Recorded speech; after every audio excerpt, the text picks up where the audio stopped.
Hello and welcome to the ALBA Party National Assembly on Transport. We're now live on YouTube. I'm delighted to say we've got three fantastic guest speakers with us today. We have Alf Baird, who was formerly Professor of Maritime Business and Director of the Maritime Transport Research Group at Edinburgh Napier University. He also has a PhD in Strategic Management and Global Shipping. His early career included working in the shipping industry, running international liner shipping services from Scotland. Alongside him, we have Ian Cameron. Ian is a chartered civil engineer with over 45 years of experience and gained over 3 continents. Much of his career has been spent in transportation, gaining experience in designing, constructing major highways, rail, air, and maritime projects. We also have, as a co-chair here today, Daniel Jack. Daniel is a member of the party's National Executive Committee and is a former diplomat and civil servant. He currently lives in Finland and will provide a personal perspective on transport infrastructure in Finland, another small, independent, successful nation. Just before we get started, if you're live tweeting what's happening at the proceedings today, make sure to use the hashtag ALBA National Assembly, and anyone that's watching on Zoom can put in their questions in the chat, and we'll have speakers.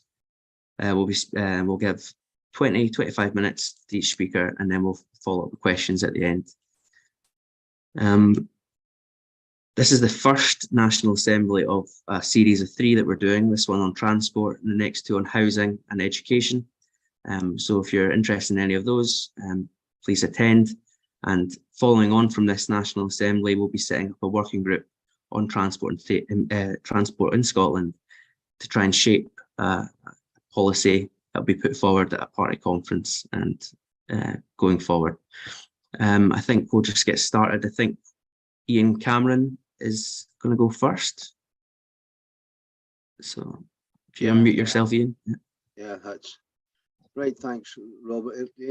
So I'll just want to share my screen now and share the presentation. So you could just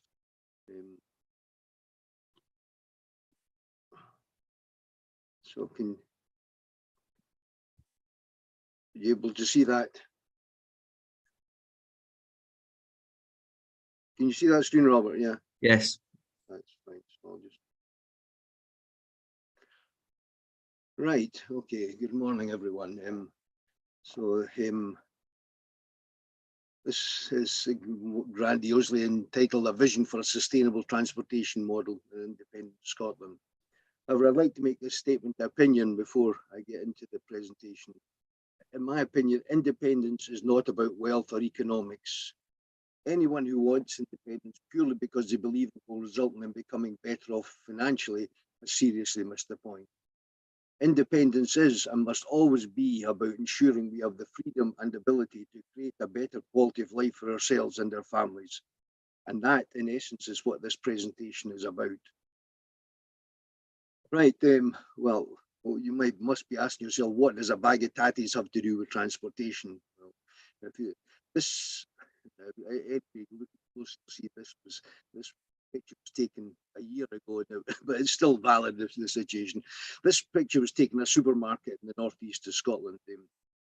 These tatties were picked from the grower in Angus, taken to a centralised distribution warehouse, the vast majority of which is England, packed in a butcher's apron wrapper and transported to Inverurie. This highlights unnecessary journeys that are totally out of control in the colony of Scotland. But it's worth remembering that when walking along supermarket aisles strewn with butcher's aprons, it isn't just an insult to our sovereignty, but it's also an impact on the quality of our food and on the quality of them, or quality on an impact on the environment. And if this doesn't get people angry, then they're not really caring enough. This map highlights the ludicrous situation. Produce taken from here, well, actually, as I said, Angus here, packed in warehouses down here and transported back to here. It's a ridiculous waste of energy. It's environmentally unfriendly, and you've got to ask yourself, why are the Green Party not all over this? In the interest of health, quality, cost, and environment, food should go from producer to market to consumer in as short a time as possible and over as short a distance as possible. There are far too many lorries on our roads, responsible for the majority of damage and a large proportion of road maintenance costs. Incidentally, I mean, I believe that Scotland's roads and infrastructure are atrocious, and that they're in a worse condition than any other developed country that I've been in. And basically, looking at Edinburgh roads, I think Edinburgh got the worst in Scotland, and there just isn't enough investment taking place for that. And most of the large supermarkets adopt a centralised distribution system with almost all their distribution warehouses in England. And they've held market research and the benefits of centralised distribution, which they say are better control, inventory management, reduced cost, and economy and storage. Well, benefits for whom? Obviously, the supermarket chains and consumers in the south of England. But it's worth remembering that Scotland is self-sufficient in food.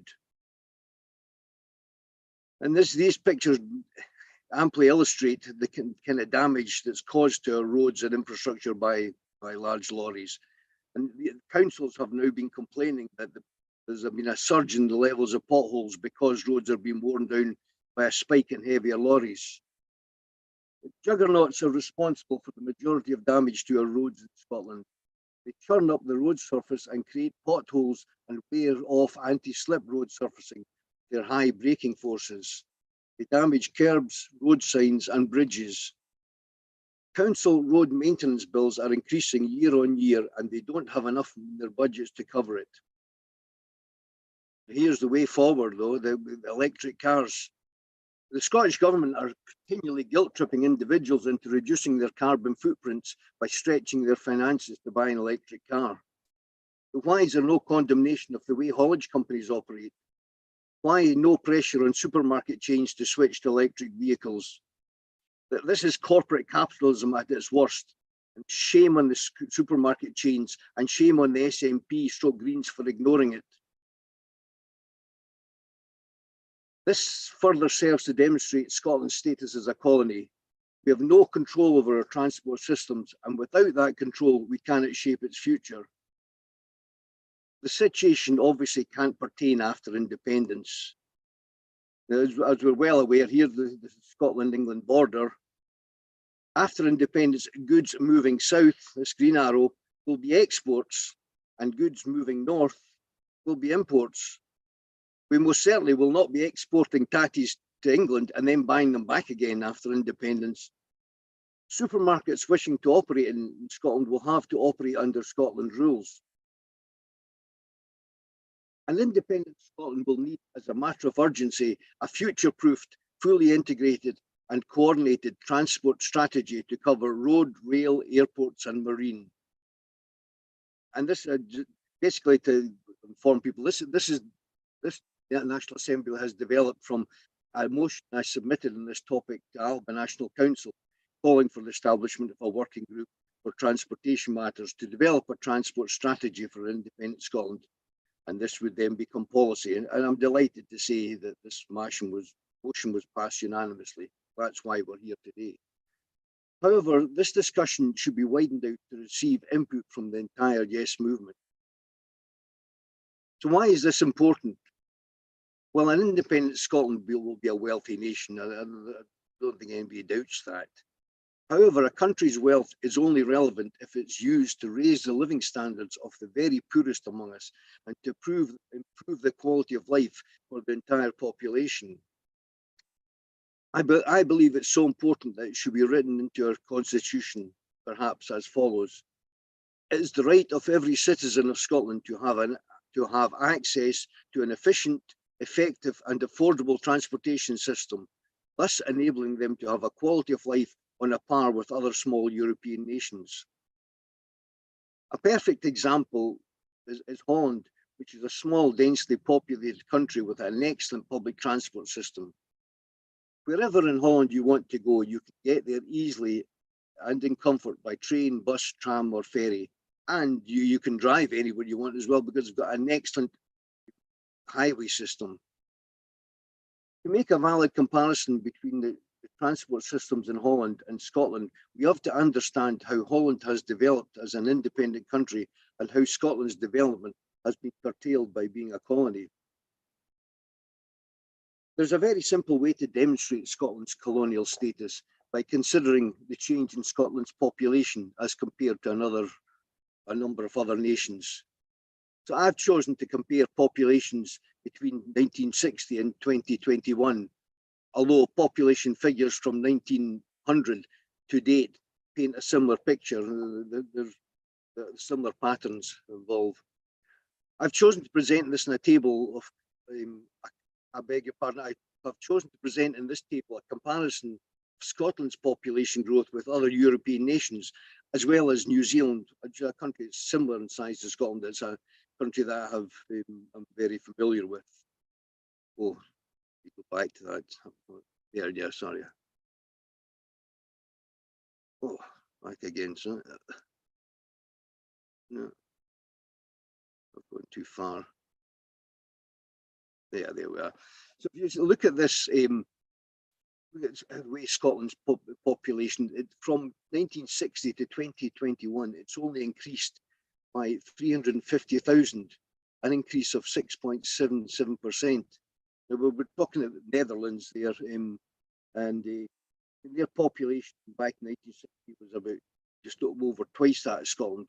Well, it's now more than 3 times Scotland's population, and it's increased over that period by 49%. I mentioned New Zealand as well. So their population was only less than 2.5 million back in 1960. They're now almost up to on a par with Scotland, with a massive 105% increase in their population. I've also put down England's figures as a comparison, and over the same period, their population has increased by 29%, which is on a par with other other European nations with large populations, such as France, Germany, Spain. But this demonstrates how England has been able to set policies, which set immigration policies, and which have been to their advantage, but have been able to control and prevent the development of Scotland as a nation. A modern, efficient transport strategy, although requiring initial investment, can deliver massive ongoing savings, can provide a boost to the economy, and can greatly improve the quality of life in Scotland. And the main objectives are for creating shorter journeys, providing better transport links, creating new jobs, and having a positive environmental impact.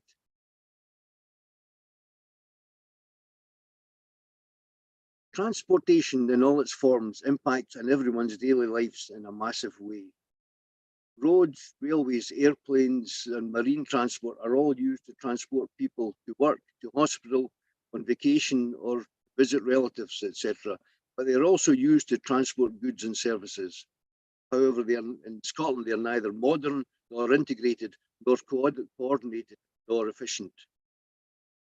As a chartered engineer with over 45 years experience across the globe, much of it in transportation, I have my own ideas as to how we can achieve an efficient modern transportation strategy, but it would be wrong of me to preempt the role of the working group. Nonetheless, I will put a few ideas out there. As previously stated, there are far too many large lorries on the roads. There should be a massive shift in transportation of goods and produce away from the road network and onto the rail network.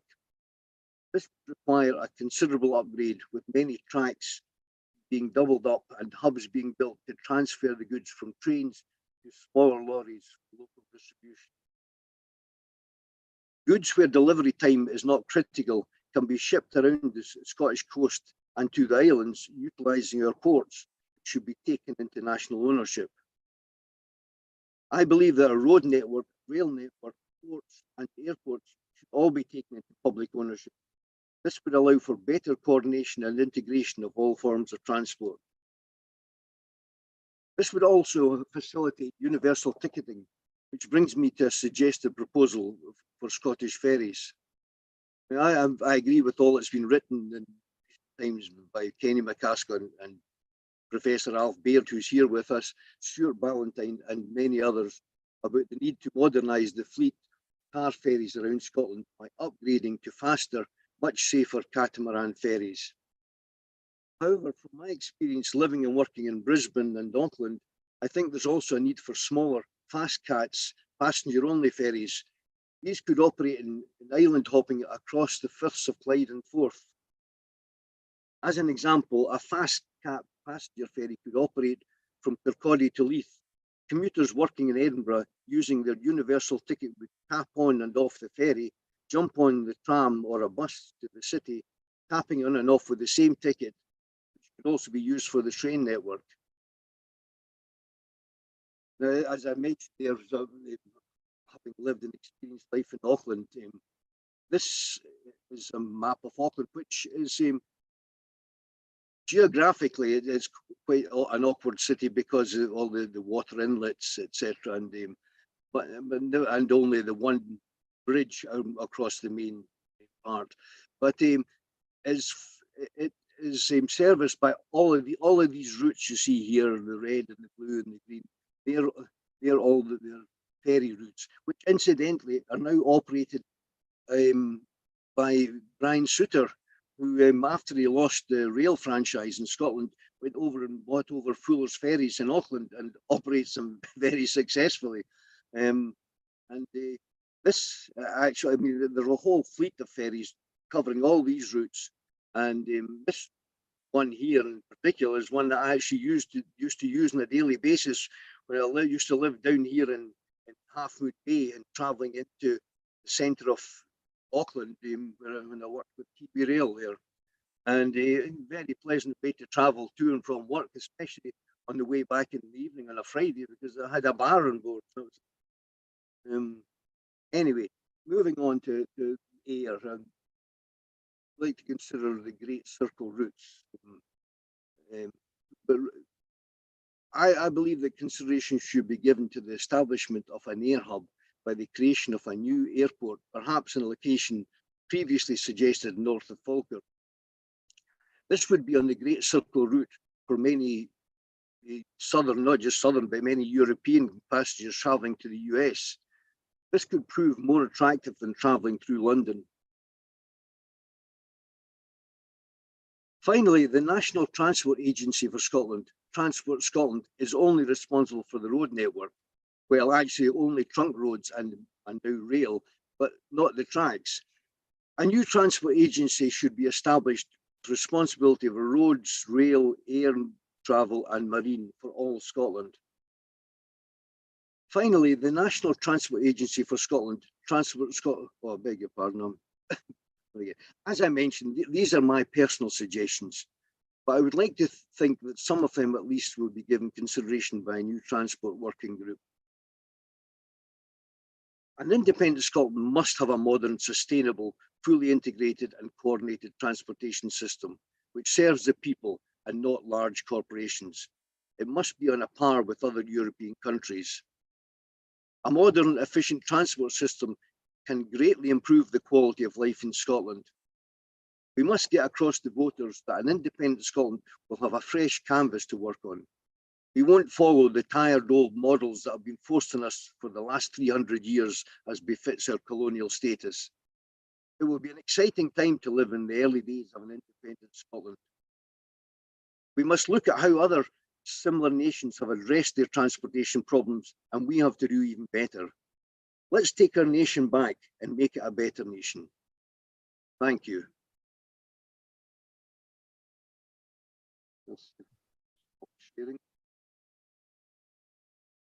Okay, Robert.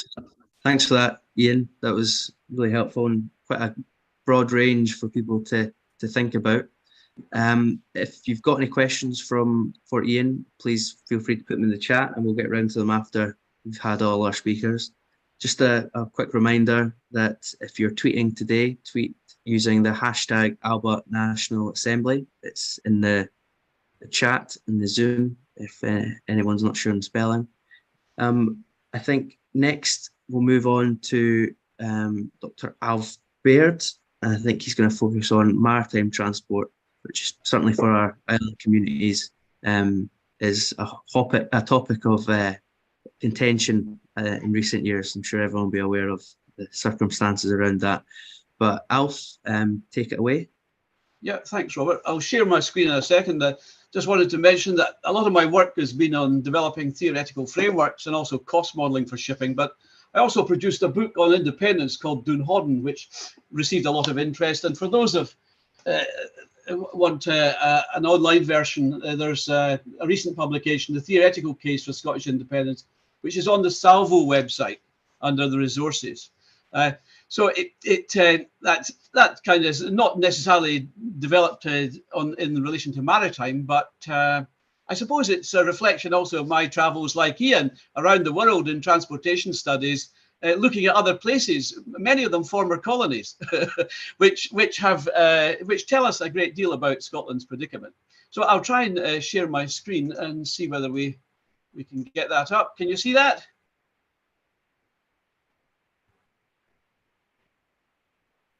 Yes, we can see it. You can see that now? Yeah. I'll just briefly go through this. It's just entitled A National Policy, Maritime Policy for Scotland. I just want to quickly go through some background. There is no Scottish maritime policy, which people should regard that as quite a surprising thing for a country with such a large coastline and many seaports and much maritime activity. But we have what appears to be static or declining trade and long-term low zero economic growth. And my research reports worldwide suggest that trade, of course, is very closely connected to economic growth or vice versa. And we know that one way to get economic growth is through substantial trade development. And we see this with classic examples such as Singapore, Hong Kong, but also China and many other territories, places. So trade growth, we know, depends also on competitive ports and shipping. And just going back to the underdevelopment theme of colonial territories, if you like, and Scotland is in that context, in my view, very underdeveloped, as Ian said, on different transport aspects, but certainly on seaports, much of our infrastructure is Victorian, so certainly outdated. It leaves an uncompetitive economy. And we need also in this context, because our trade is very much oriented towards what you would say in colonial terms, the mother country. What you have is all your trade is largely focused on serving the needs of the dominant neighbor. And this is where we don't really have a robust analysis of accurate valuations of trade, even things like whiskey and so on, but resources like oil and gas, renewables and like. Much of this in many countries is resolved by policy, national maritime policy in our case, as part of a wider transport policy. But what would that look like? Just to give some background, what we have in Scotland at the moment is we have a mixed bag of port institutional arrangements. We have a mix of private port owners and regulators, trust ports which are semi-private, a very more an English type of administrative system. We still have some municipal ports, such as in Orkney, Shetland, and then we have CMAL, which owns the ports used by CalMac. We then have, I should mention, in ports context, my studies of international port privatization reflected what my continental academic colleagues called the Anglo-Saxon model of port privatization, which is unique to the UK, where the UK government under Thatcher and also Labour government sold off seaports in their entirety. And that includes not just the ownership, the property rights, but also the regulation. So the port regulators are now, in some cases, private entities, offshore equity funds, actually, in the case of Clyde, Forth and Tay. So we have a very unusual system, which is known internationally as that Anglo-Saxon model. Unlike the continental model, which is regarded as a Latin model of port administration and legal aspects, where port land, like all strategic national utilities, is regarded as very important and unlawful to sell to the property rights to private entities, because the ports should be in the public domain. de minimum populi. So that's a different cultural aspect. Scotland's culture, you see, in this context is overridden by what we might call the Anglo-Saxon mentality of the focus on wealth and private ownership rather than the common good. We then have Marine Scotland, which was created almost 15 years ago, I suspect, after the EU integrated maritime policy. The problem with Marine Scotland, it was only it did half the job. Its focus was the marine environment, not the marine economy. And what the European Commission had advocated member states at the time to do was to create institutions that combined the economy and the environment to develop what they regarded as a sustainable transport policy. But we only went half the battle. We created Marine Scotland, which is concerned with what lives in the sea, rather, but not how we can use the sea as an economic leverage to develop our economy and competitiveness. Then we have Transport Scotland, which basically inherited the roles and responsibilities of the Scottish Office pre-devolution. And its functions really are no different. It's not involved in international transportation or international development. Its pure focus is domestic. And this goes back to the aspect of devolved administration, just really mirroring what was the Scottish Office before and effectively a regional or colonial administration. Then we have CMAL and CalMac, which I really don't want to talk about very much because both are ongoing disasters. The Serco Northlink situation in the Northern Isles, where Serco is basically just a company that operates publicly owned assets and doesn't make any real investments on its own. Then we have Orkney Islands Council, Shetland Council run ferry systems, Highland Council have some ferry systems, as does Argyll and Bute. We then have the Marine and Coast Guard Agency based in the south of England, largely with regional offices here. These are agencies that really need to be developed within a Scottish context because of our different needs, especially after independence or even before independence. We have the Northern Lighthouse Board, which is an archaic organisation developed, it's in institutional arrangements mirroring something about 300 years out of date, where its commissioners are sheriffs of different sheriffdoms and so on, and that's a bit of an archaic legacy. Then we have the Royal National Lifeboat Institute, which again is an English institution largely based in the south of England, where its shipbuilding and college and training resources are all based. So we have to think about what we do that in the Scottish context. Do we have something here that we can maximise benefits for Scotland rather than maximise the benefits for the south of England? Across all of these institutions, as I found in my research in Doonhodden, are unionist British values that pervade all these institutions. So essentially all these institutions basically operate under a British administrative model with the values of that system, which isn't necessarily in Scotland's interest at all and have to be changed under independence or prior to independence. Overriding all this is what we can call the plunder and the hidden value of Scotland's trade, whether it's oil and gas, chemicals, renewable energy, aggregates. And let's remember Glensanda is Europe's biggest quarry with 1 billion tons of reserves, another 100 years of resources, half a dozen large bulk carriers dedicated to that quarry to take these very high value aggregates to every day, almost to London, to Hamburg, to Paris, to Amsterdam, and so on. And Scotland gets very little benefit from that, which goes, again, it's like most of these aspects, whiskey as well, very much undervalued. I've heard recent examples and studies saying this is not worth 5 billion, it's worth more like 25 billion or more. Seafood agriculture. We have a whole range of products which are taken out, extracted from Scotland, but we don't really have a good idea about the actual value. And this is where maritime policy and maritime trade expertise should be able to quantify properly the value of these goods. I should mention as well that because a lot of this trade is focused on England as in colonial terms, the mother country, supplying England with its needs, energy, resources, but also we import all our goods, as Ian mentioned, through England's supply chains. So England gets all the added value benefits, all the added value jobs, the trading benefits of that, and Scotland gets the added costs of being at the end of England's supply chain. And that supply chain is enormous. Estimates I've seen even 5, 6, 7 years ago of retail spend in Scotland was exceeding £100 billion a year. And that's goods mostly coming up the M6 or the West Coast Main Line. It's goods coming up for retail outlets for Scottish consumers to buy. The problem we have with that is it's not necessarily what we have in the classic colonial terms is our resources taken out cheap, plundered, and goods coming in at higher prices, goods and services, including energy, coming in at high prices. So this makes for an economy that is not internationally competitive. That's why we can't develop the economy. The economy is underdeveloped and the people are underdeveloped as well. Just another aside, seeing as I think we have people here from Finland, is I came across a study which showed, and having transported forest products over the years, I came across a study that showed that instead of grouse estates in Scotland, we could create a forest industry worth more than £20 billion a year.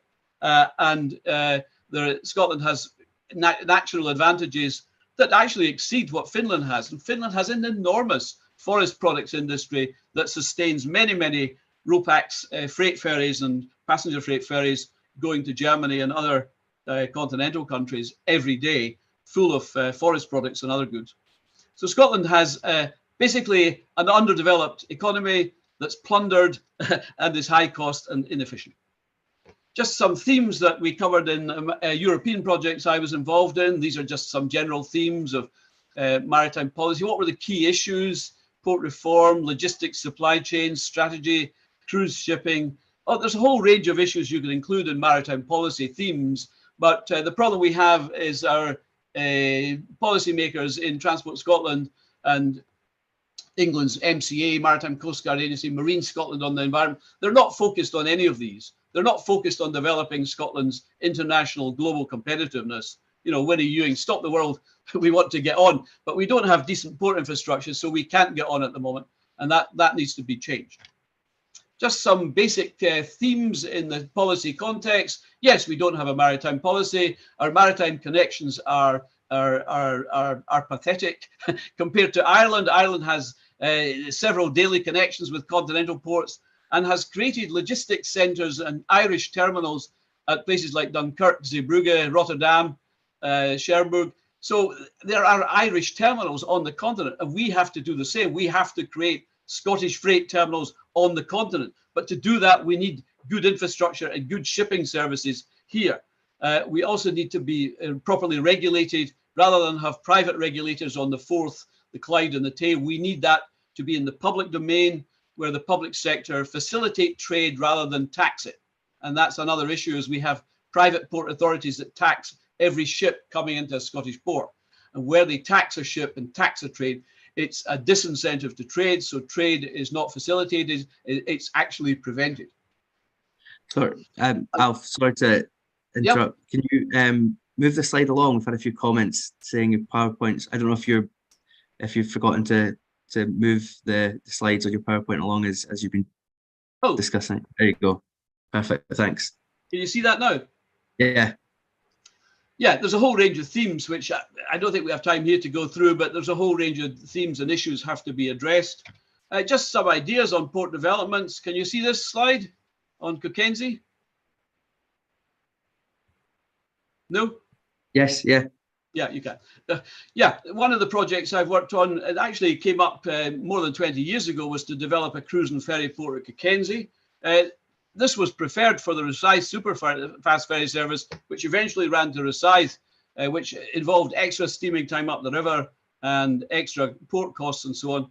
But it's possible to develop a cruise port at Cockenzie, which would be based on something like has been created here in Orkney, where I am, at Kirkwall, which has one of the best ferry and cruise terminals in Scotland. And this cruise terminal in Orkney is handling more than 200 cruise ships a year.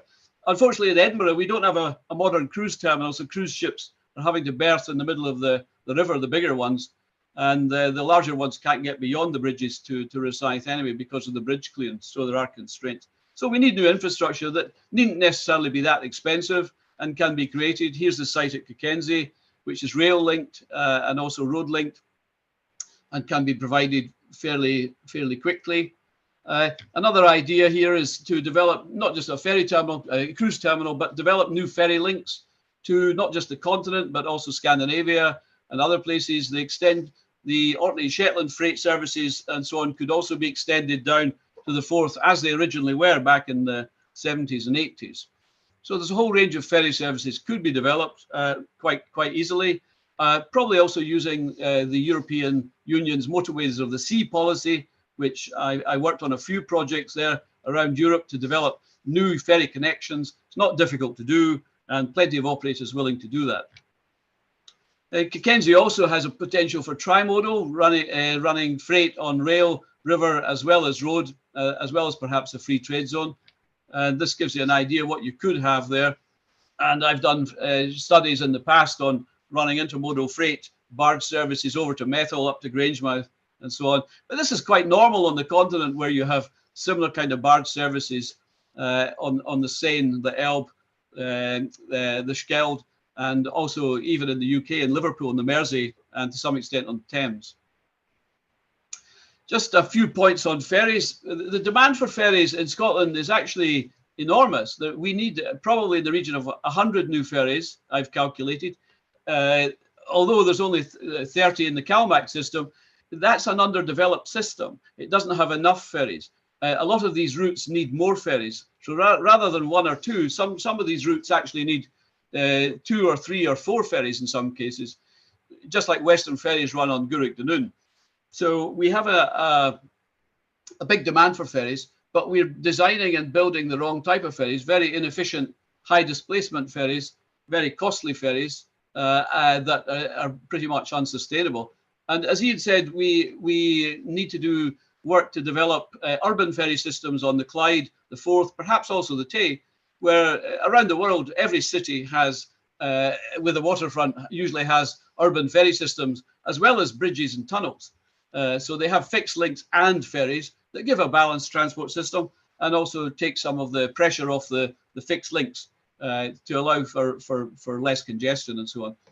The problem we've had in Scotland is a total inertia in Transport Scotland and the local authorities to develop urban ferry systems. They could easily tender these systems and private operators could come in and put the vessels in place, provided the councils and the transport authorities put in place the infrastructure. That's the normal model, but there's been a total lack of interest. There's been an absolute focus of the engineers in urban areas in Scotland to focus on fixed links and rail systems or bus travel, but they just totally ignore ferry systems. And this is a big omission. So we have a massive opportunity. Just a point here, a lot of my research on cost modelling in ferries has found the catamarans to be, the bigger catamarans up to 100 metres for cars and trucks, to be far superior to CalMac's monohulls at that scale. We have catamarans here in Orkney. They've been operating for more than 10 years.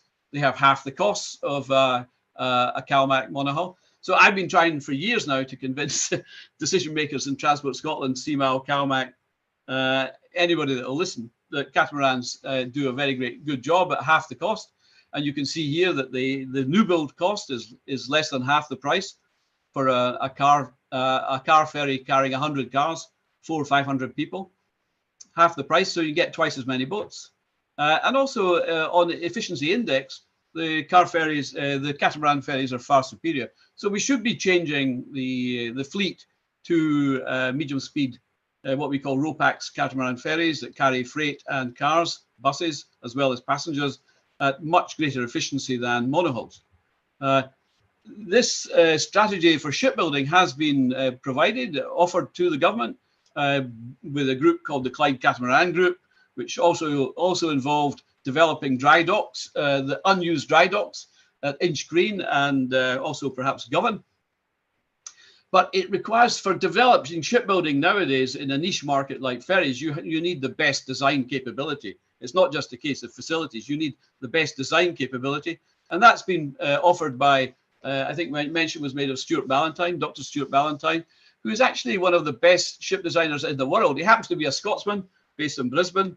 Most of his work in the last 40 years, 30 years has been in Asia, developing, building, I think more than 100 catamarans. He's doing 30 for the Philippines at the moment. And he has offered his designs under license to be built in Scotland at very low cost. But instead of that, the government has appointed consultants from outside Scotland that have no experience in shipbuilding or ferries to run Ferguson's, and this is a tragedy. And they've just got created problem upon problem. And the people in CMAL and also to some extent CalMac really seem unable to develop this expertise at all. We need to do something drastic, obviously, failing which the Clyde shipbuilding will disappear. So this is an idea that can be done relatively quickly and efficiently without much difficulty. Another initiative I've been working on is the Scapa Flow Global and Inter-European Links, the Scapa Flow project, which anybody who knows Orkney knows that Scapa Flow is one of the great naval bases of the world. And most of the container transshipment terminals around the world are former naval bases because they have strategic connections, strategic location, natural deep water, and they're on the intersection between oceans and sea areas and populated areas. So this is a project that can be done relatively quickly. It's not been developed because the UK government wasn't particularly interested in it, wanted container port development to go in the south of England. And this goes back to Ian's point about aviation. Scotland is on the Great Circle route. A lot of shipping and aviation pass through.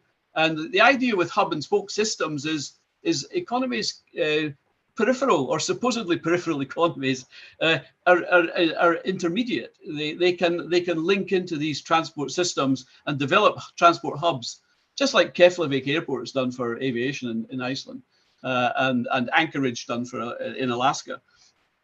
So hub and spoke systems develop in peripheral areas because they have these natural advantages and shortening distances, reducing environmental emissions, and using infrastructure that's largely there in terms of natural deep water. The issue about Scapa Flow as well is there is already a naval base there that's available to build a container terminal here that's quite modest. But essentially, an international container hub, if you look around the world, a lot of the international container transshipment hubs are built in former colonies. Singapore, Malta, Hong Kong, Oman, Dubai, Panama. So the container hubs around the world are linked into decolonization, if you like. It's one way to develop, also to double your trade, because a container transshipment hub would attract and intercept quite a lot of trade that you don't already have. Finally, the issue of defence and security in a maritime context has to be considered. The current UK naval fleet, in some respects, is not suited to Scotland's needs. So Scotland needs a new coastal defence and coast guard system, just like any other country, Norway, Oman, whatever. And this can be done relatively easily with vessels being built in Scotland. And I'm a big fan in the smaller vessels of catamarans and multi-hulls. Even here you can see on the right-hand side a trimaran. But these vessels are built and operate coastal and defence systems around the world, and can be done at relatively modest cost compared to the type of vessels that are built on the Clyde at Govan for the British Navy, which are really not suited to Scotland's needs and extremely expensive, benefiting largely private interests. So to finalize the summary of all that, yeah, we don't have a maritime policy. Our docks, ports and shipping services are obsolete. International trade flows are relatively weak. Commercial shipbuilding strategy is rudderless and going nowhere at the moment, but could be fixed with the right expertise. Brexit makes things, of course, a lot worse, but we have already market and state failures, privatized ports, offshore equity owned, that in George Kerevan's view, Scotland's locked into this UK speculative investment model, not productive investment. We're selling all the assets off to offshore equity funds, whether it's ports, utilities, energy, and so on, and they just take the profits, but they don't invest in the infrastructure. So your infrastructure is always declining, and this is not a sustainable model we're in. Our trade is underdeveloped. We're in the situation where we do need to increasingly avoid England's congested seaports, long distance road transport and rail transport as well, which is high cost, and create our own supply chains to the world. And this is the point about independence as well. You have to really create your own supply chains to make your economy competitive and to get a handle on that of trade value. which is in colonialism is always obscure, it's always plundered, it's basically stolen by offshore private interests that you don't have any control over the resources.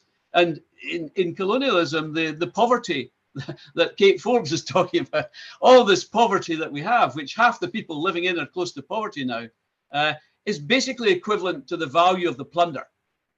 So if you remove the plunder and control your assets and resources, you have a real chance of fixing poverty. Until then, with a colonial administration that's facilitating plunder, you will never fix poverty or equality. And this is a key thing. So yeah, we need to create a Scottish National Maritime Authority, fill the policy gaps, address these market failures. There's a lot of work to do in rebuilding this and creating, reclaiming sovereignty is about reclaiming control over your trade and your future development potential, which with colonialism, it means that people are always underdeveloped and as is their economy and basically out of the game internationally. So to get back in the game internationally, we have to get independence. Thank you very much. Thank you so much for that, Alf. That was really informative, and we've got a lot of fantastic comments from both from our viewers from both speakers so far. I'll just run through a couple of them. None other than the former First Minister Alex Salmond has commented along on YouTube saying highly informative, so it's high praise indeed. There's a lot. There has been quite a few comments talking about how positive and how it shows that Scotland really does have an enormous potential that we need to tap into. A whole range of questions which we'll get on to at the end. Some people talking about hydrogen aircraft as a potential for island hopping flights.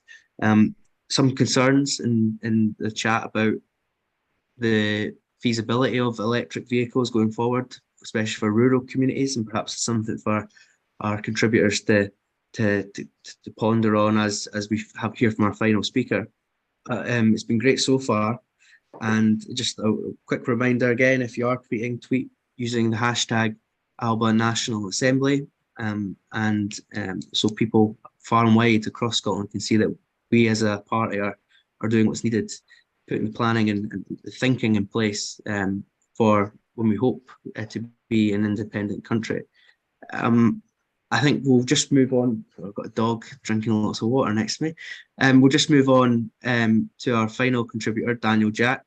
Daniel's a member of the NEC and currently lives in Finland. So he's going to provide a perspective from a small, wealthy, successful, independent country and a real life example almost of what Scotland can achieve with independence. So I'll pass you on to Daniel. Thank you, Robert. I think the first thing to say is that you were absolutely right in your introduction to this assembly, and that there are only two experts involved in this discussion, because as will become perfectly obvious, unlike Ian and Alf, I'm not an expert in transport or transportation systems. But I have experienced both the good and the bad in public transport when living overseas, and I thought that it might help inform our subsequent discussion if I say a little about that. It's a tale of two cities, I suppose. So let's start with the bad. And where else than in America, in Washington, DC, no less. I lived there for 3 years, from 2013 to 2016, having been appointed Scotland's senior diplomat by the former First Minister. And I suppose, being somewhat naive, before I went there, I had fallen for the hype of everything that America has to offer is bigger, better, and more efficient. Boy, was I in for a shock. Because of where we lived in Northwest DC, taking the bus was the most practical option for me to get to the embassy every day. And I remember that first journey as if it were yesterday. Picture it. Me in my suit with my briefcase, waiting at the bus stop, and the bus filling up. I got on, paid my fare, turned around to find a seat, and suddenly everyone stopped talking and just stared. My immediate reaction was I must have committed some sort of faux pas, but I couldn't for the life of me think what it was that I had or hadn't done. So I found a seat and sat down. As the journey progressed, people got on and off the bus, and I was observing what was going on, but it wasn't until I was almost at my destination that the penny finally dropped as to why I had caused that reaction. I suddenly realized that I was the only white middle-aged professional on the bus. And my fellow passengers simply couldn't understand why someone like me would travel by bus in Washington, D.C. Everyone else like me, living the so-called American dream, used their car. Only those people who had yet to realize the American dream used public transport. Owning a car, even if it's a beaten up wreck, puts you on a higher step in the social ladder in America. And once you realize that, understand that reality, the rest of the jigsaw falls into place. As in many other places in the US, the public transport system in DC has suffered chronic underinvestment, and there is no political will to change. And so the people who rely on the system just have to grin and bear it. There is no other option. Buses which are falling apart, timetables which sometimes do or don't accord with reality. This is what happens when you have a public transport system which doesn't put the customer at the center. In the DC scenario, the customers simply don't matter. Now compare that with the good. As you've mentioned, I live in Finland, a country with broadly the same size of population as Scotland at just over 5.5 million.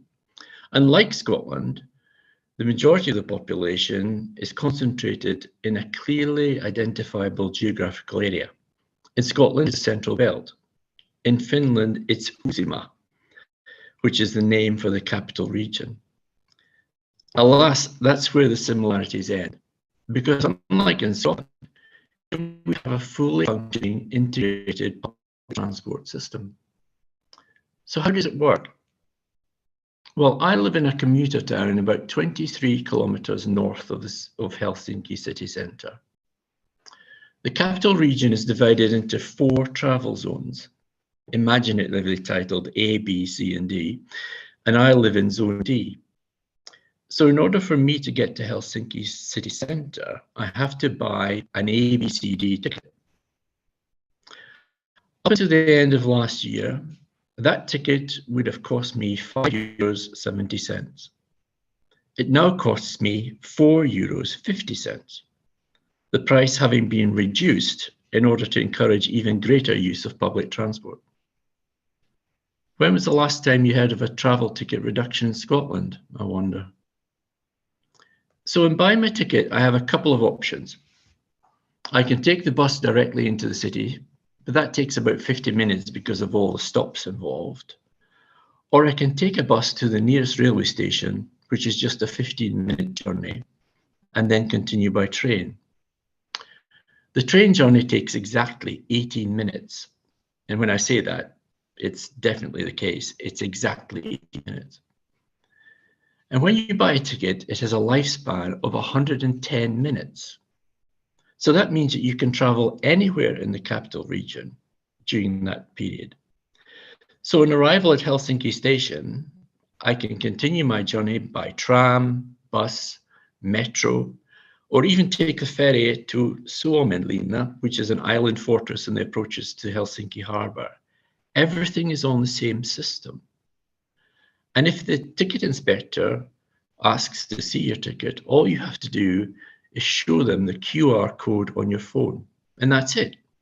One ticket covers the whole lot. This system that we have in Finland is a complete antithesis of the DC one. Here, the customer and their needs and expectations are at its core, and the customer base covers the whole of society, not just minority groups. So my question is this: if a system like this works in Finland and works very well, why can't we have something similar in an independent Scotland? So that's all I had to say. I think now we just want to open it up to discussion. Robert, is that right? Yeah, that was Question very. and answer.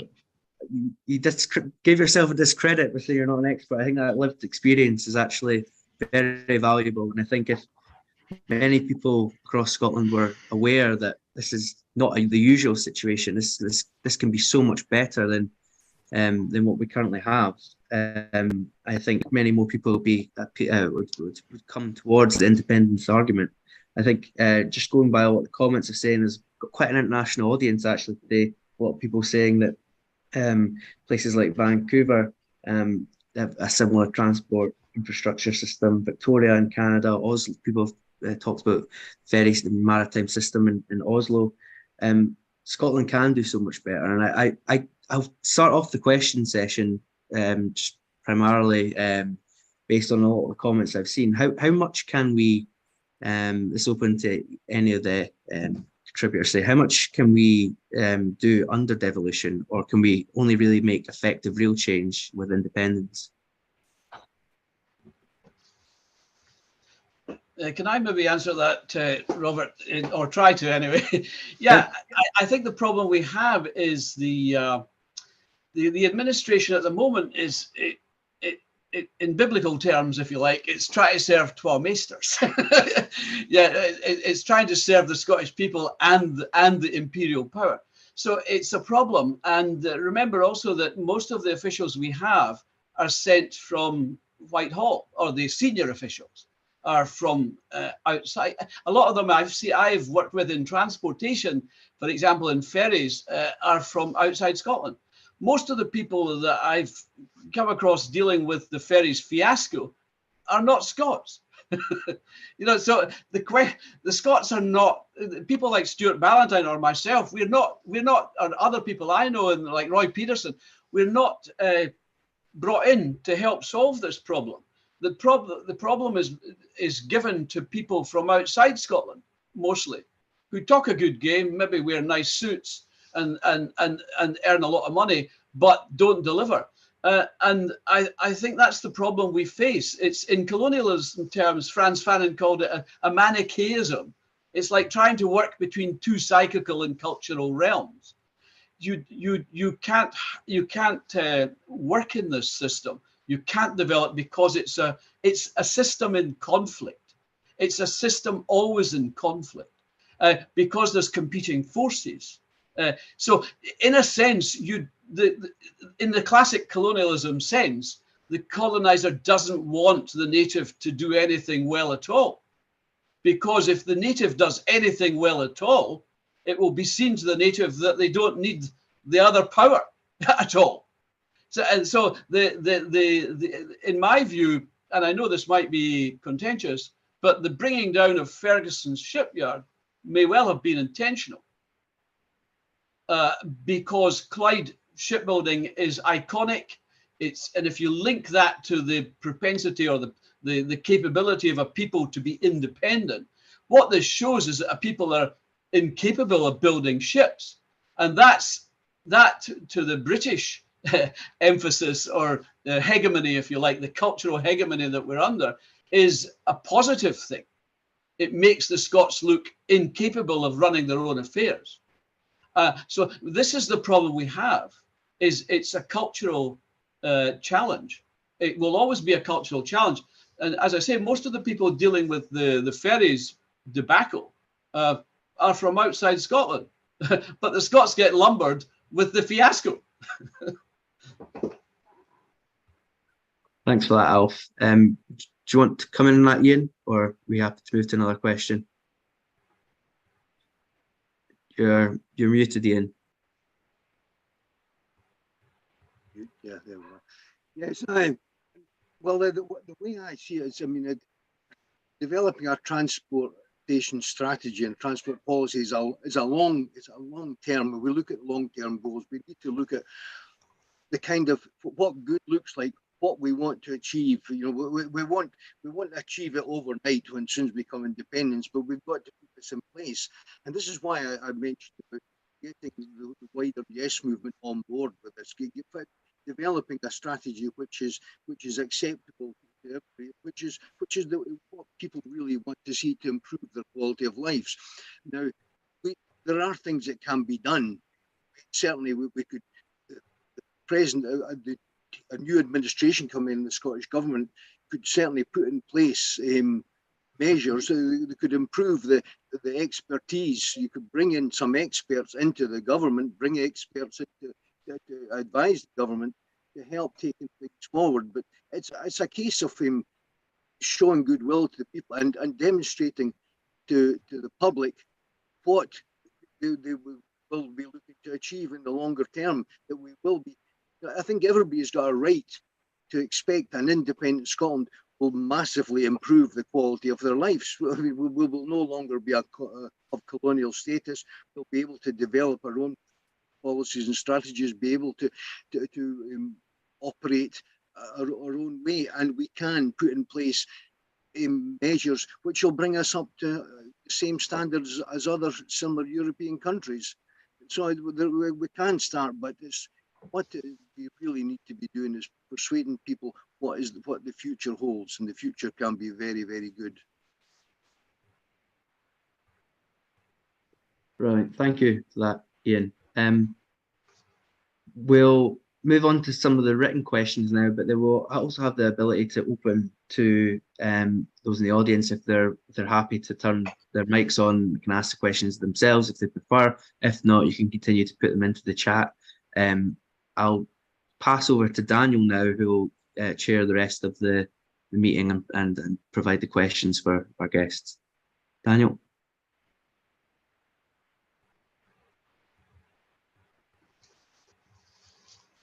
Can't hear you, Daniel. I'm not sure, you're not muted.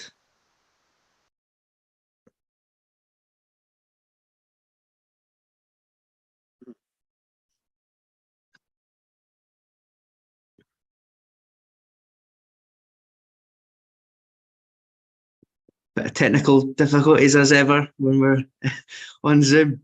I'll move on. We'll wait for Daniel to see if he can sort his microphone out. No.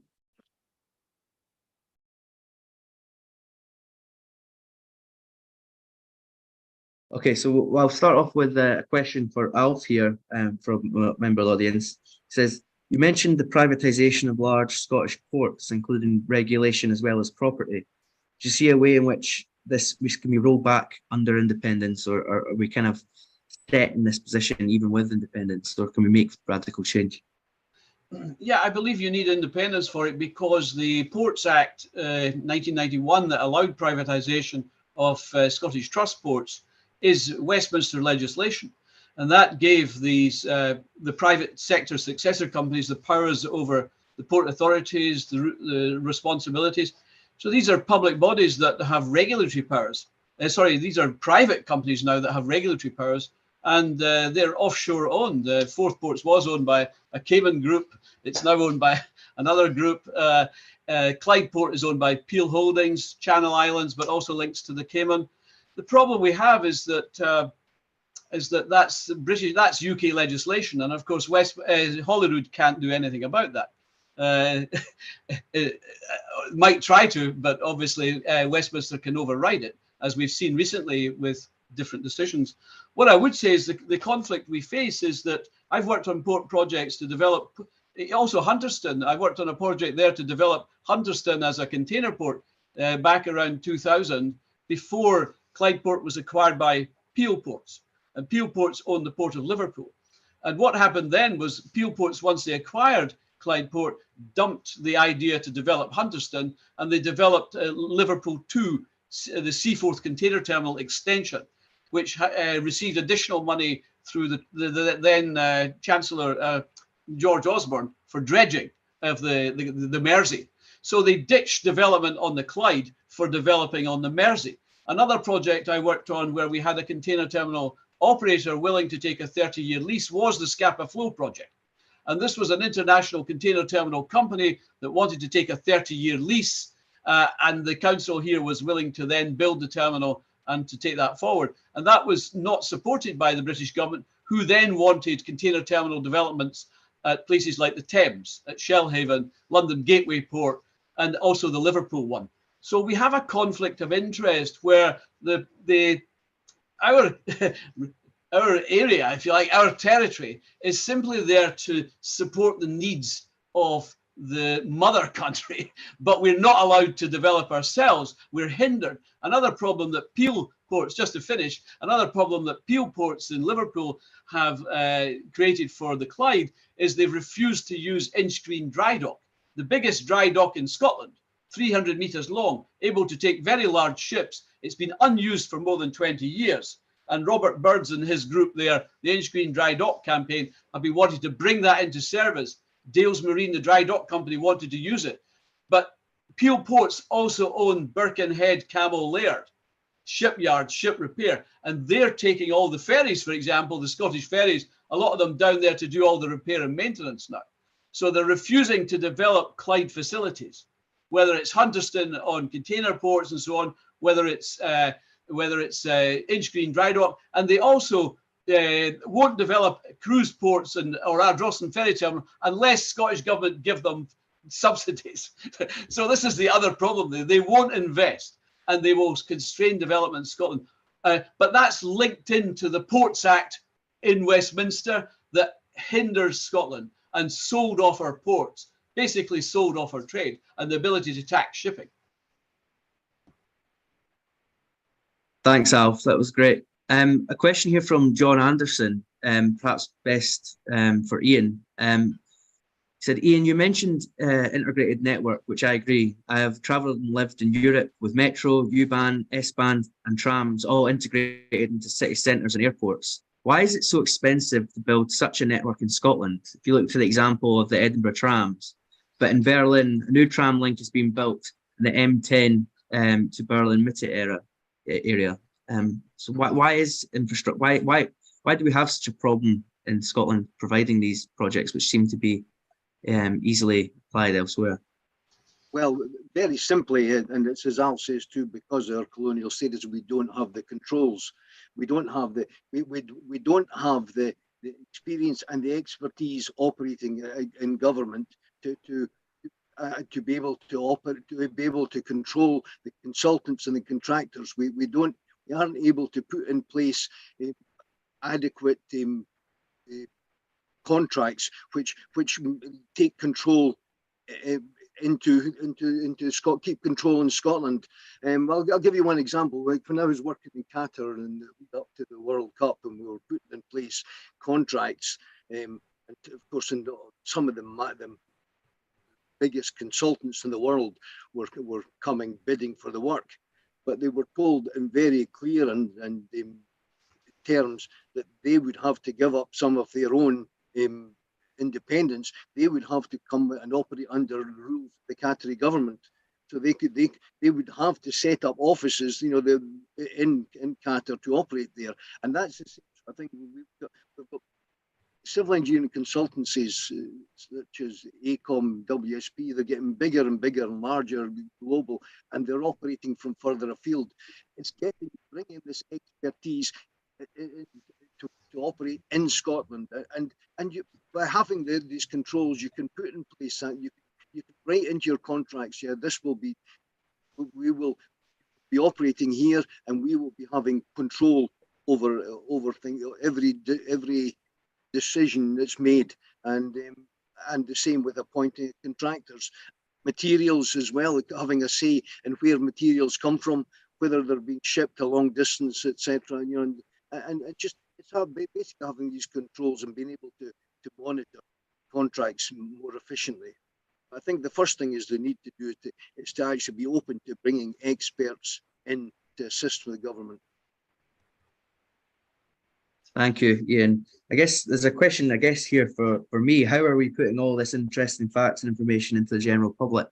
Well, as part of my role as Policy Development Officer for the ALBA Party, we're looking at hosting events like this in national assemblies that help to inform the wider public, because it's not just ALBA Party members that can view this, but also ALBA Party members with an eye to future policy proposals being put forward at conference. So under my role, I'm tasked with helping and nurturing these policies, which will hopefully be past that conference, which I'm sure they will be. And moving forward, our social media team and our elected representatives will be able to articulate that case, because I think it's a case that certainly needs to be articulated and hasn't been done so far by the current SNP Green administration. I'll move on to perhaps quite an interesting question. What would your major infrastructure projects be? What would your main priorities be as an independent country? I'll start off with Alf there. What project do you think needs to get underway sooner rather than later? Yeah, I think definitely the connections to the European continent have to be introduced. This is the first thing many independent, many former colonies did. Even Estonia, the first thing it did was create the Estonian shipping line and reinstated connections, its historic connections to Finland, Sweden, Germany, and so on. And to take away, to remove, to reduce the dependence on that umbilical cord to Moscow. We have to reduce the dependence on colonialism is a dependency. You're only there to serve the needs of the mother country. You end up with a mediocre meritocracy because it's all drawn from a relatively narrow stream, and its values are those of the imperial power. So its values are not about developing the territory. Its values are about exploiting the territory, marginalizing the people. So you will just perpetuate inequality and poverty and deprivation and plunder with the current arrangement.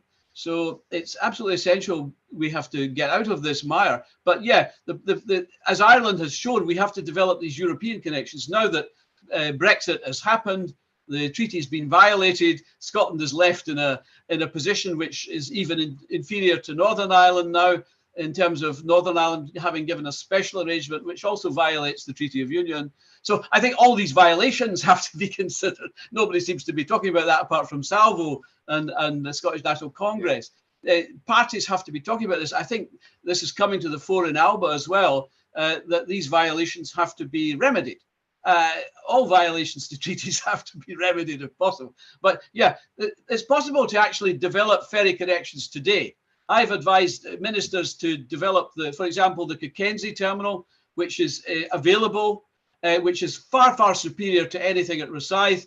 And it's not owned by the rapacious private equity outfit, Forth Ports, that want to tax a ship. And they were the company that chased away Superfast by constantly increasing the charges for the ships, the Superfast ships that went to Zeebrugge, which is a project I worked on and developed the tender process to select them. So I know this quite well. So Cockenzie is a strategic link. It should be prioritized. It could be done now. And also accessing ferries is not a problem. Ferries can be chartered. The Scottish Government have ferries just now sitting in Leith docks full of Ukrainian refugees. You can charter ferries on the open market. You don't have to specify terrible ferries like Calmac and Seamal. You just buy them and specify, get them on the open market, on the charter market. There's companies like Stena and other companies chartering and building in China ferries. So first thing a Scottish Government could do right now, whoever gets in as leader next week or whatever, they could develop Cockenzie, develop the Brexit bypass, have daily ferry connections to the continent and develop from that, and then work from that. Thank you for that, Alf. Ian, the same question to you. What would be your first steps? Well, certainly I agree with Alf. That's probably, but what I would like to see happening is getting the heavy lorries off our roads, especially off our cities. I'd like to see starting to develop transport hubs, rail hubs, developing the rail network. I also tried this. I saw a question somebody else asking about how we prevent delays and create more efficiency of the rail. Well, basically, this would tie in with our future development of our land policies, and we should be able to put in place compulsory purchase to widen our land corridor.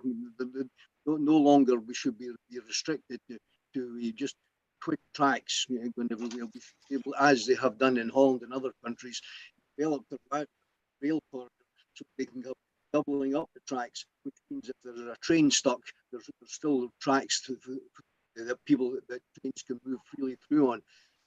But setting up these hubs where goods are taken rapidly by train and transferred into smaller lorries for local distribution. And I think that would improve the quality. It would cut down the maintenance costs on our roads.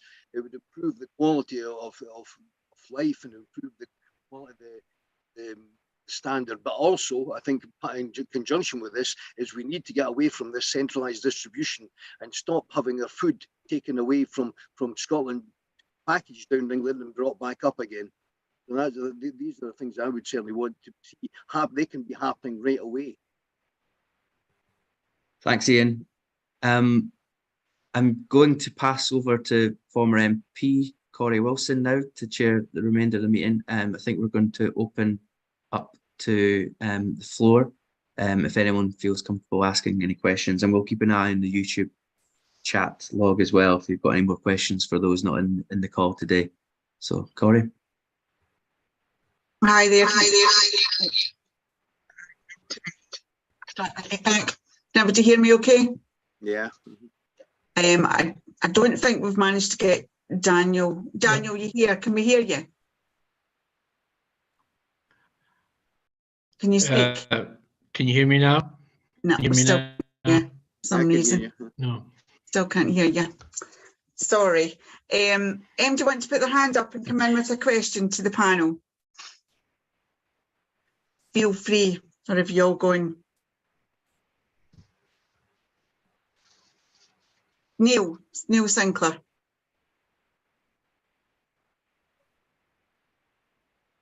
Can you unmute yourself?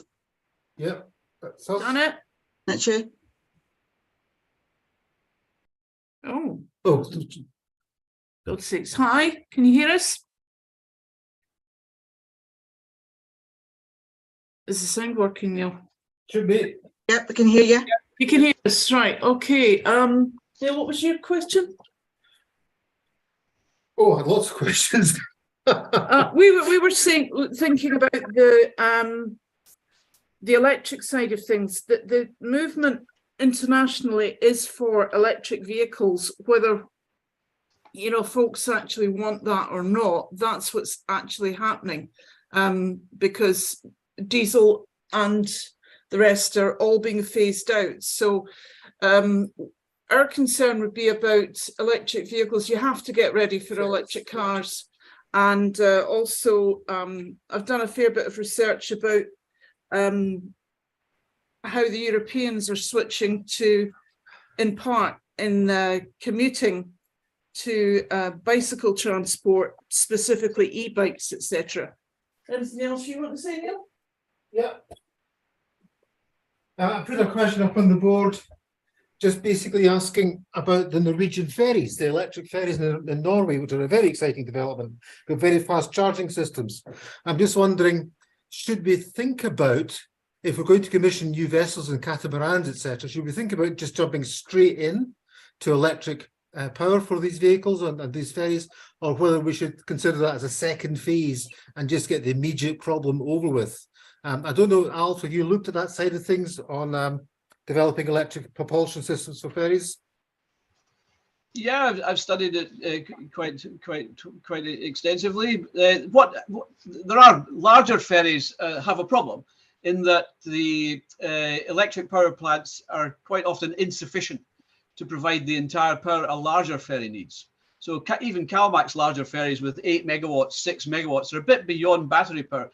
The other problem is battery power requirements at the terminals for recharging is not always of a sufficient scale to recharge in remote areas, for example. So that's an issue. The other aspect I would say is Norway has a different situation. They obviously have a lot of central funding to help ferry companies move toward electric. You also have the fjords are relatively short routes, low wave conditions, where the ferries tend to be low power. So that fits battery. What I would say is the catamarans that I've proposed and we have operating in Orkney, and I've worked in studies in the Middle East and Asia and so on with these catamarans where they're selling like hotcakes now, where they have half the power of CalMac's monohull. So that gets closer to electric. CalMac can't get closer to electric in many cases because their ships are heavy displacement, as we call it in shipping. They're heavy, they're bulky. they have a higher resistance, they have a higher power requirement. So if we move toward catamarans, we would get much more towards battery and hybrid in many cases. Another issue you have to remember is the distance ferries have to travel from the route of operation to dry dock. They have to go to an annual dry dock and other periodic dry docks for inspections and so on, and maintenance, which can be quite a distance, especially if you're dependent on ports in Liverpool for your dry docks, as CalMac are at the moment, bypassing the Clyde. So yeah, there's a whole range of issues, but I would say as well that Norway are moving very fast towards hydrogen, and in other aspects of shipping, methanol. So there are other options to batteries.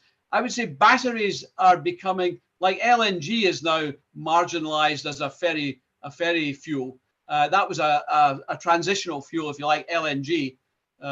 And batteries, to some extent, are in that same domain, maybe a transition, but we're moving more towards probability of hydrogen. There's now a hydrogen ferry operating in Norway as a demonstrator, and a tug in Antwerp docks and so on, and various other examples around the world in Japan and Asia and whatnot. So there's a lot of examples. We don't have to reinvent the wheel here. We just need to get the best expertise that's available.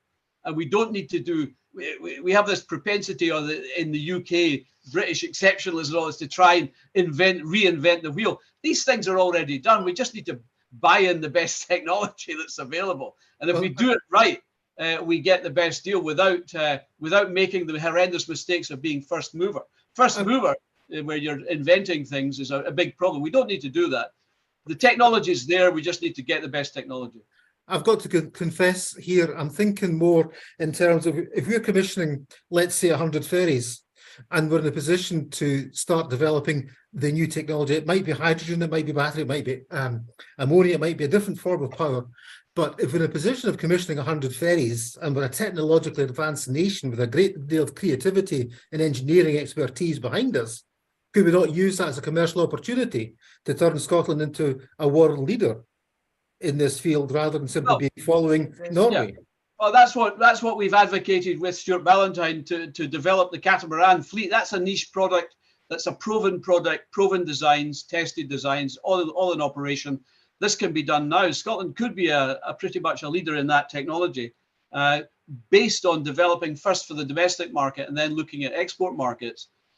But the issue about fuel, I don't think we should confuse that with the efficiency of ships necessarily, because ship efficiency and ship design is a skill and an expertise on its own.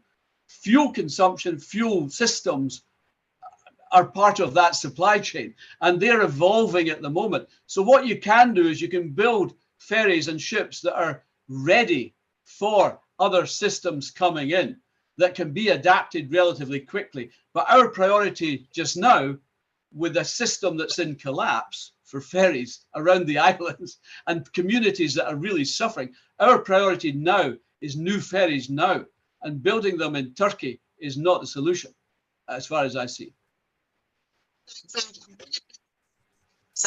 Actually, it was just me that couldn't hear him. Are you there, Daniel? Yes. Can you hear me now? Right. Yes, I can, and I think everybody else could. So I'm going to hand back over to you. All right. Okay, thank you very much. I apologize, everyone, for that slight intermission. It's proof, if you needed it, that although Finland has got a wonderful integrated transport system, its telecom structure is pretty crap, actually, especially when compared to Scotland. And having Uncle Vladimir next door playing all silly beggars with technology doesn't help either. So apologies again. Any more questions?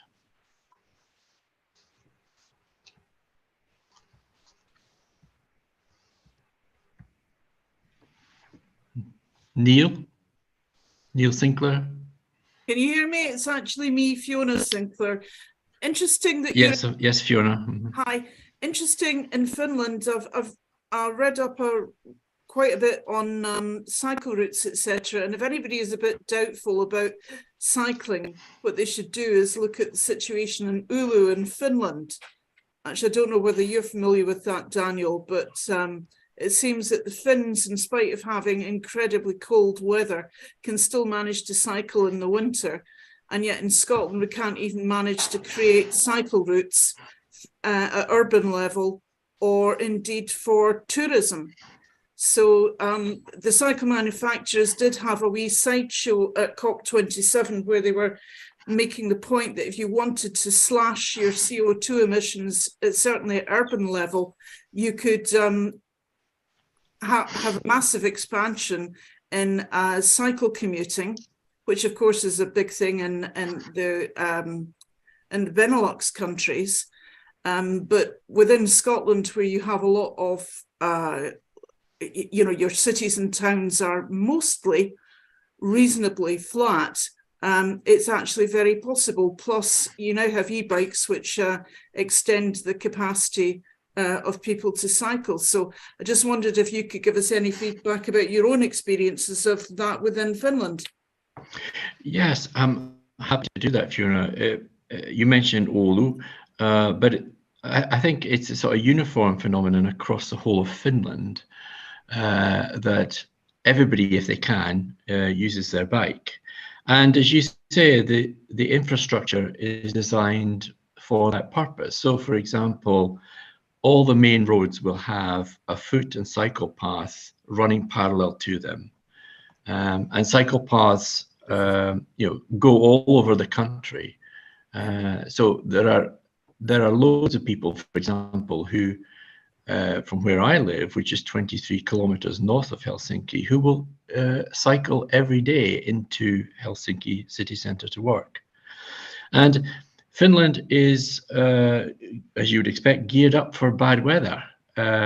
Things run on time here. Things do not stop if the weather turns bad, because if they did, the country wouldn't function for 6 months of the year. So in the same way as you change the wheels on your car every year to winter tires, cyclists here will change the tires on their bikes. You get special winter tires for your bikes to help grip on the snow and the ice, and it means that they can continue unimpeded. The other thing to say is that it's not just the infrastructure, but it's the support systems which make sure that things function here. So, for example, we've had snow since the middle of November, and we still have it. And whenever there's a fresh fall of snow, the municipalities' snow clearers will go out at 4 o'clock in the morning, every morning, and not just clear the roads.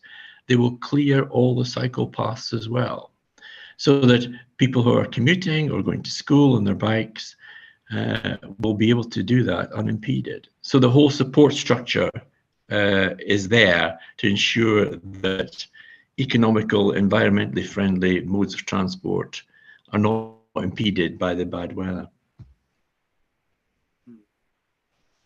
Can I just come in there, Daniel? Yeah, I totally agree with that. And if you consider the situation in Holland as well, it's a case of putting the facilities in place. I mean, if you look at Amsterdam Central Station, there's a multi-story bike park there, and it's having the facilities for people to be able to park. It's also separating, for the reasons of safety, separating cycle tracks from the main road carriageways. I mean, look at the ridiculous situation in Edinburgh just now, what they've tried to achieve there by putting bollards up, reducing the width of the roads and putting bollards up. Meanwhile, the large lorries are still running back and forward. And, this is all part of developing a transport strategy, is looking at all these things, starting with a fresh canvas, looking at how we would approach them, and looking at how we could put cycleways across the country and through cities, but in a safe manner. But again, going back to electric cars, this is something that concerns me. It concerns me that we're putting the onus on individuals to save the planet, and rather than looking at the corporate bodies, the corporate organizations who are running fleets of lorries or taking other policy decisions which are impacting on the environment, which are creating emissions. We should be looking like that. And you get people that are driving around in electric cars through pleased with themselves because they're saving the planet, but that only pertains locally, because they're not really considering the children who are being maimed or killed working in mines, mining the cobalt and lithium for these batteries in places like South America. I think it's a holistic approach is required, and look at how we take things forward. Take things forward, starting at the top, starting at the corporations, getting them to be more energy efficient, getting them to put in place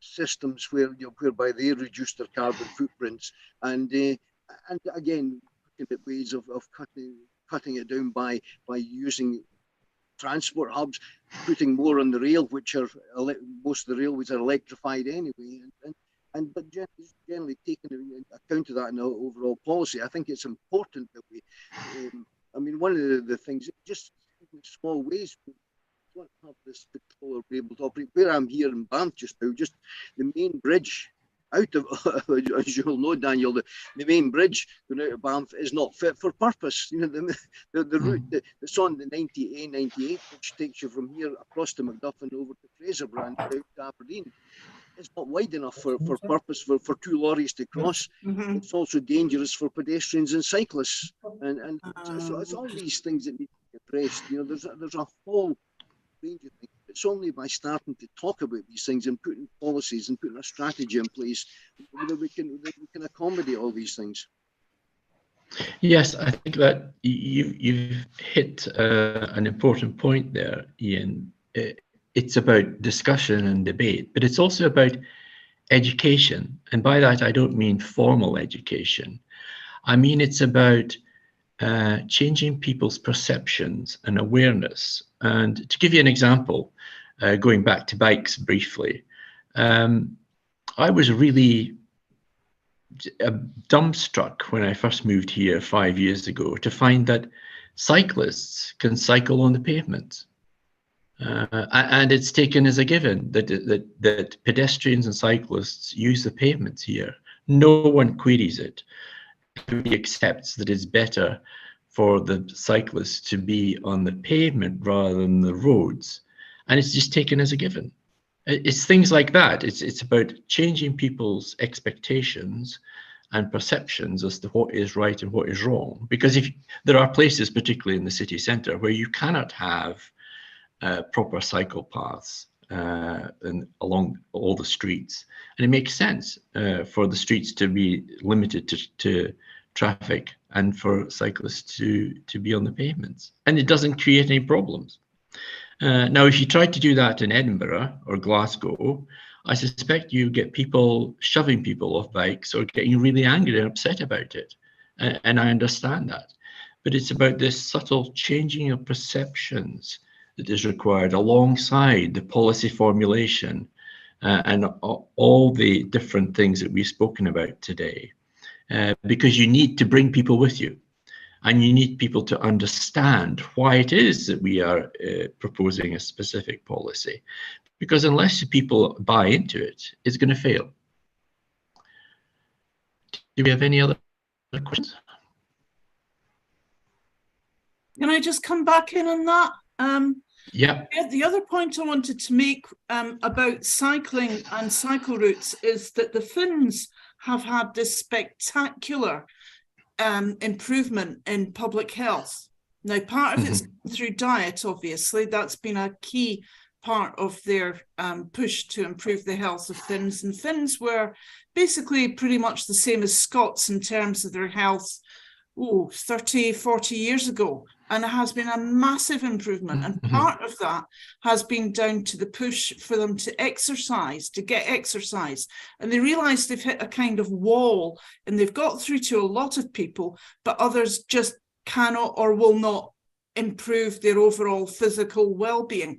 But one way through that is, instead of demanding that people use separate amounts of time to go out and, specifically exercise in a gym or wherever, that the best way to do that is to build it into the commuting. So again, the cycling comes into its own, and walking and in the winter skiing or whatever. But basically it's built into that. So this is where transport integrates with other policy areas. Yes, I mean, I think I wholeheartedly agree with that, Fiona, and it's an important issue, because you're right, transport and transportation should not be viewed in isolation.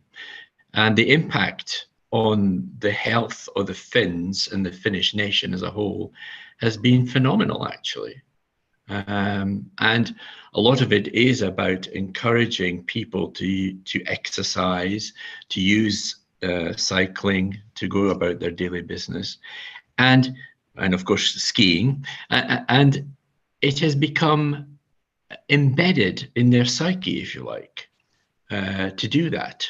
And people of all ages across the whole of society, you can see them out either walking, Nordic walking with their sticks in the winter and the summer, or cycling, or undertaking physical activity, which is beneficial to them, but is also beneficial to the society as a whole, because it's less drain on the health system and such like. So it's an important point. We've got a number of questions online. The first one is, do we have any comment on the, and I'm quoting here, the preposterous notion steered by the Greens to install HPMA off Harris, which would kill off any expansion or indeed usage of the ports there? Is that one for you, Al? Sorry, what was the question again, Daniel? On Harris? HPMA off Harris, a proposal by the Greens. Can you remind me what HPMA means? I do not know, I'm sorry. I don't know, this might be to do with the electric cable under the Minch, I suspect. It's not really my area, but yeah, I think the fact offshore energy is developing really rapidly. You know, that we're putting all these things on the seabed where there's actually floating turbines now. So I wonder whether we often quite move in the wrong direction, or are taking consultants' advice that isn't necessarily optimal on some respects. And plus we have the problem we have in Scotland is largely things like the ScotWind giveaway, which is largely we lose the value of the asset anyway.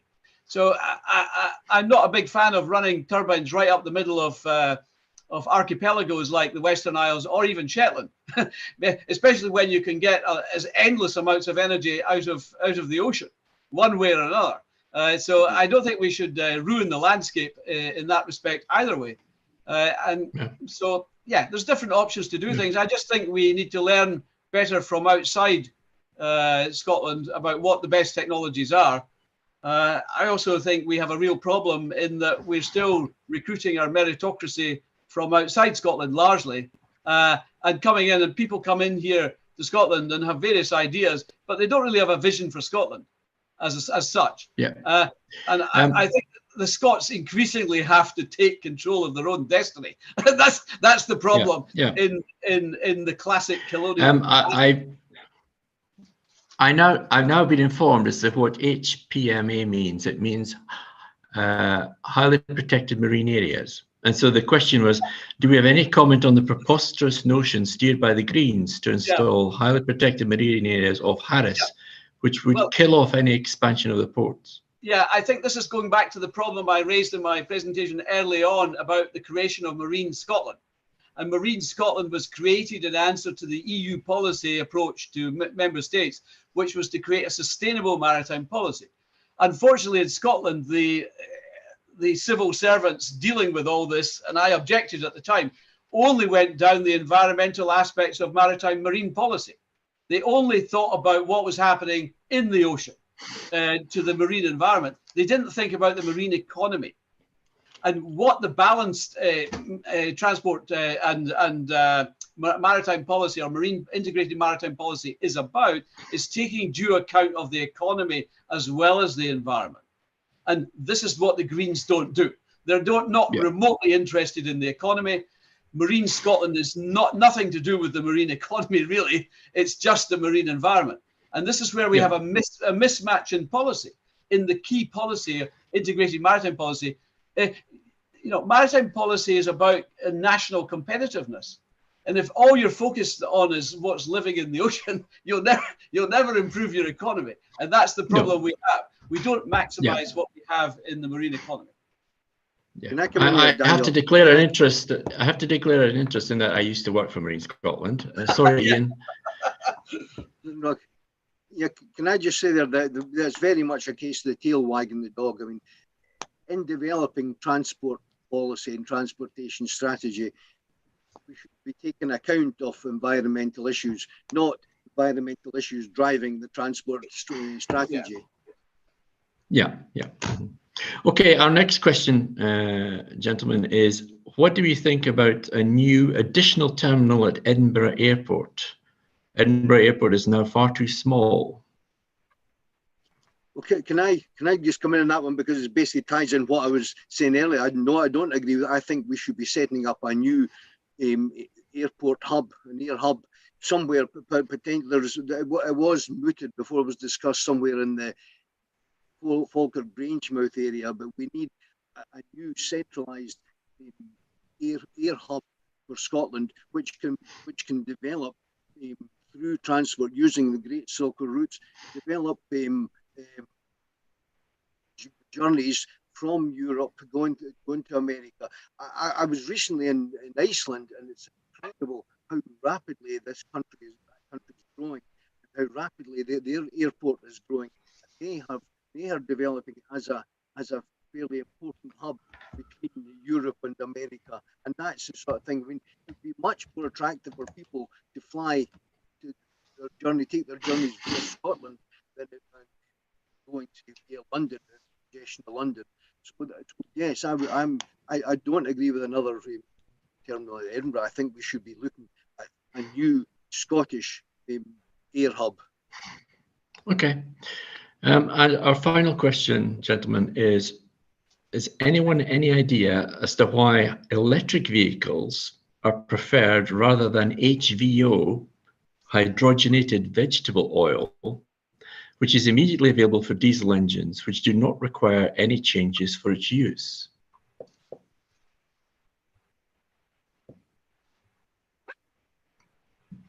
Do we have any views on that? I don't know, other than I would look to see what the World Economic Forum policy is and why people are following that and the dictates of that. So, yeah, I mean, my only comment is that a lot of chip shops in Scotland, there are none in Finland, so presumably there is lots of vegetable oil in Scotland. Mm-hmm. There was actually, I remember a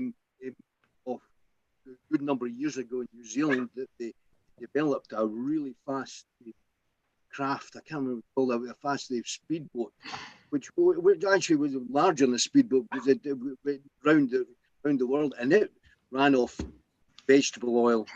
It was quite a smell when you were on it. I remember it docked. It came into the port at Napier, well near Ahuriri, near Napier, and you could actually go on board and check it out, and there was a considerable smell of vegetable oil, but nevertheless, it's broken a lot of speed records and a lot of actually get great environmental plaudits. I don't know if Alf can remember that. So. I don't remember the craft, although I studied the high-speed ferry industry for quite a long time. There's been various initiatives. I think the move towards hydrogen is probably the one with the most prospects at the moment. Although, as I said earlier, methanol as well offers a very low emission fuel, zero emission fuel. So there's various initiatives we have. I think, but in our context, I think we have to get ferry design right as well, because you can get tremendous efficiency with designing transport vehicles properly. And we've not been developing and designing transport vehicles properly at all in the ferry sector in Scotland for a long, long time, if ever, really. Well, going back to maybe the 40s and 50s for the classic ships. But yeah, we've not really been at the forefront. I think we've been, the problem we've had is that central planning aspect and multiple agencies getting in each other's way and then vested interests developing their own pursuits for, in our cases, what we've ended up in the context of CalMac ferries is rather elaborate, almost cruise type of ferries that are unnecessary for basic utilitarian short distance routes for commuters and other travellers. But yeah, there's a whole range of different low emission options there that we can exploit. But in transport's also a science. Let's remember, transport is a science. People are very artistic at transport. You know, people like Brian Souter, as Ian mentioned, in a business context. I mean, my background is business strategy. Companies come and go. Entities fail because they're not very good at what they do. Companies that exist longer than they should are usually subsidized, like CalMac Seamal. They're only existing because they're artificially held up. They're so bad that in the marketplace, they would have disappeared years ago. So we should remember that transport is a science as well as an art. And there's a whole range of great operators out there in the world. But there's also a transport graveyard full of companies that were really not very good at what they did. And that includes most of Britain's shipping companies are in that graveyard. So British exceptionalism didn't work. We're still in that kind of cultural mindset where we think British is the best thing since sliced bread, but it's actually pretty grotesque. You've got to look outside Britain for the best solution, and that's what I would say. I would say, my final comment I would say is that most of the people, if not everybody on this call, doesn't think that British is the best. Can I take this opportunity to thank our two experts who've been really informative during this discussion. There's a wealth of things we have to explore. And as was mentioned at the start, the next stage in this process is the creation of a working group. And we would like to invite anyone who wants to be part of that working group, if they could email Robert, it's robert.reid@albaparty.org to register their interest. We will follow that up. Can I also thank everyone who's participated in this meeting for your questions and your comments. It's been really informative. And again, I must apologize for my absence, but I was glad to get back in at the end. Thank you so much, everyone. And